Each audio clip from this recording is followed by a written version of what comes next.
मेरा नाम रूही है और मैं आपको अपने पहले करवा चौथ की कहानी सुनाने जा रही हूँ।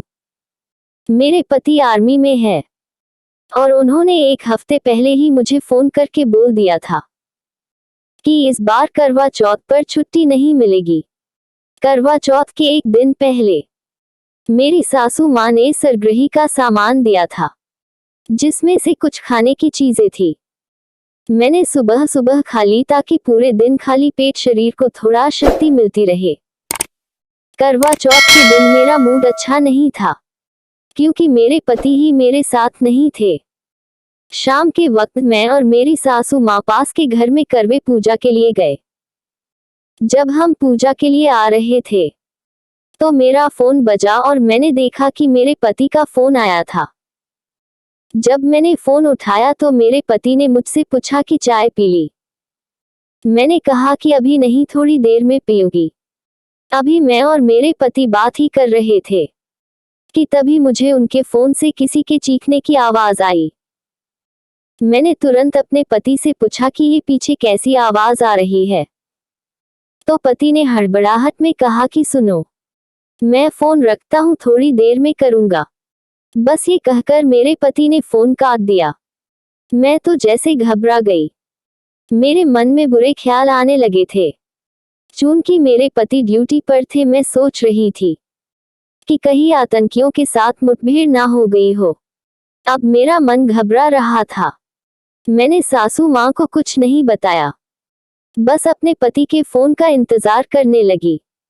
मैं सहमी हुई सी घर की रसोई में चाय बना रही थी।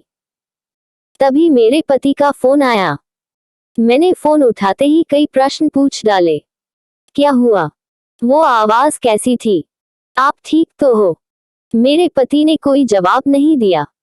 फोन के पीछे सिर्फ खामोशी थी। मेरा दिल दहल गया। तभी फोन में आवाज आई, पीछे देखो। मैं कुछ समझ नहीं पाई।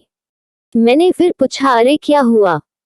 मेरे पति रसोई में मेरे पीछे खड़े थे और उन्होंने फिर कहा, पीछे देखो।